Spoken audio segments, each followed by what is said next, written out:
Welcome back to the channel, guys. Today I've got a new video for you. I know it's been a while since I've uploaded. I've just been busy with stuff, doing some stuff off camera. So I'll apologize in advance for that, but you will be seeing something later in the video that I've been working on.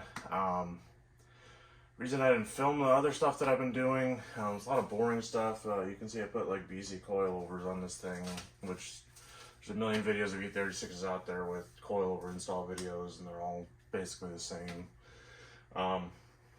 And also you can kind of see behind me, if you zoom in real close, you can see the E61 LS swap project that I've had going on for a little bit now, and it is moving right along, and it is pretty well on its way to almost being finished. Just a lot of odds and ends of stuff to finish up on that. Exhaust piping, intercooler piping, all that other final monotonous stuff, the last 10% of the project, just because it was really straightforward. But today we're going to be talking about this car mainly. You can kind of see I've started taking it apart. The reason being is nothing happened, nothing failed. Just wanted to put something in here that's more modern, updated, easier to get, and actually cheaper than what is currently in here for the ignition system. So mainly focused on the coils. As you can see, I've got them uncovered. You just have your factory M50 coils in there. You can see how it's kind of cluttered with the metal brackets, the wiring still not in the ideal spot for the downpipe to be inches away from it right there, especially the number 3 coil, or number 1 through 3 coils. And so the solution we're going to be working on today, I've already started. I made the harness in the background for these new coils, but I'll show you the kit that I'm going to be using. It's actually a friend of mine off of Boosted BMW, their Boosted E36 World on Facebook and other platforms, but the kit that I'm going with is from Tuner Tech. Comes with these nice brackets. I believe they're aluminum, and they got a nice brush look to them. Got the studs already in there, provisions for lining them up perfectly on the valve cover. Plus, we're going to be using B58 BMW coils, which is the new modern BMW engine they're using in like the Supra, the 340i's, M3s, stuff like that. So these are coils we're going to be using. They're quite a bit cheaper. If you buy a set of 6, then those M50 coils are obviously outdated. And these things have been known to be handling some serious power, so I'm not concerned about any problems with the ignition coil if I do start to make quite a bit more power, put more power to it as it is. So what I did in the background is make this nice harness for the new ones to plug into. The Tuner Tech kit comes with the plugs and about probably 6 inches worth of wire, and it's all color coded exactly how, let's see, you might be able to see the colors on camera, but it's color coded exactly how the factory harness is. So it's pretty much, you just extend the wires, route them where you want them to go, and then you're done, and then you just cover it in this nice looming tape, and then that's pretty much it. It's essentially plug and play aside from lengthening the wires. So made this, gonna be swapping it out for the one that I've got in there.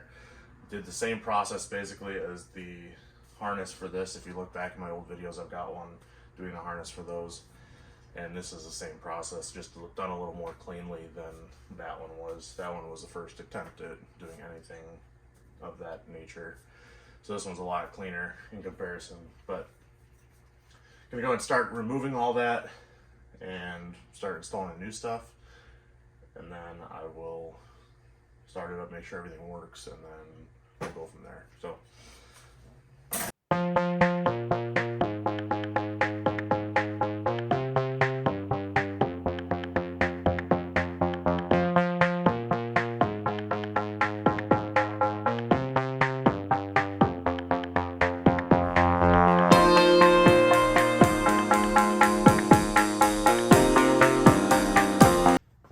got everything else off, I started putting the new harness on.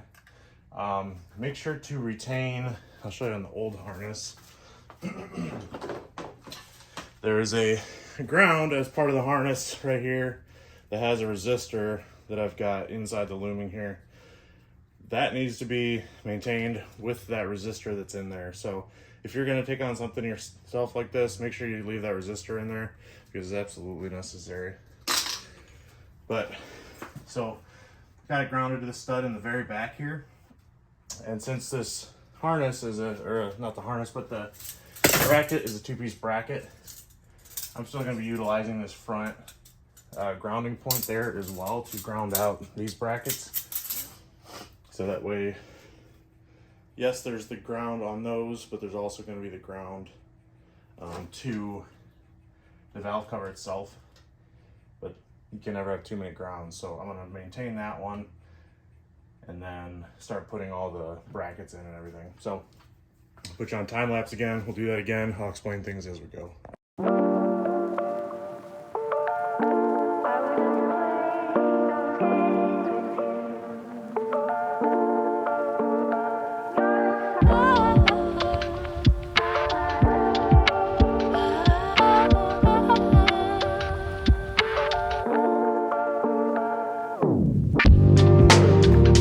So look at this. So it's got the nice logo up there. They'll fit super nice right in the spots they're supposed to go. And it's got all the studs.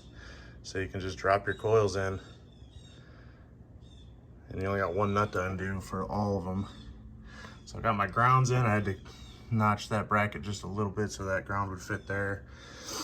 Just to, like I said, make sure this bracket is grounded. Just a little extra insurance. So you see all this with the studs, especially if you guys are track guys who take your car to the track a lot. You can take the coil, pop it on the spark plug, and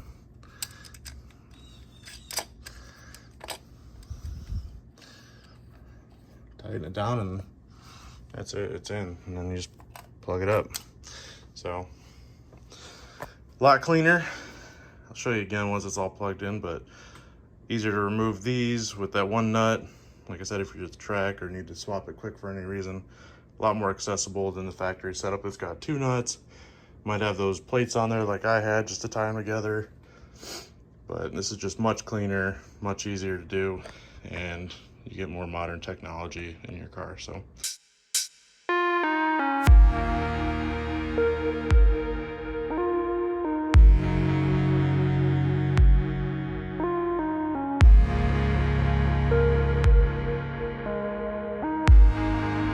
you see it's neatly laid up there. You don't have any of the wiring coming down towards this downpipe here like you did before. Plenty of room over here, and then I've got it zip tied to that brake line tube down there just to keep it out of the way, otherwise it tries to come towards the downpipe. But you can see a lot cleaner, and again, further away from the heat. Now I could leave the cover off, but I really like my heat tape covered cover. Just I think it adds more to the engine bay, plus it still keeps the temperature down, or at least reflects some of it. And then it just looks a lot nicer. Now leave me alone about the cover. I painted that thing like 6 years ago. You can see the turbo feed line's been rubbing up against it. I've dropped sockets on it. I've dropped other stuff on it, but it's all in there. I could leave the cover off just to make it easier, but don't really work on the coils very often or check spark plugs or anything unless there's a rough run condition. But even then, to take this off, it's 2 bolts, and then to take those off now is now going to be 1 nut on each one of these plus a plug. So it's going to be pretty easy to do all that stuff, so I'm just going to leave it as is. But so before I put this cover on, obviously I'm going to check the engine to make sure it's running fine with the new coils on. So I'm going to hook the battery back up if it's not dead already, because I did leave it plugged in on accident. But I'm going to try to run it with these coils in here now, check and make sure there's no rough idle misses or anything like that. And then I will give you a little sneak peek of this guy over here.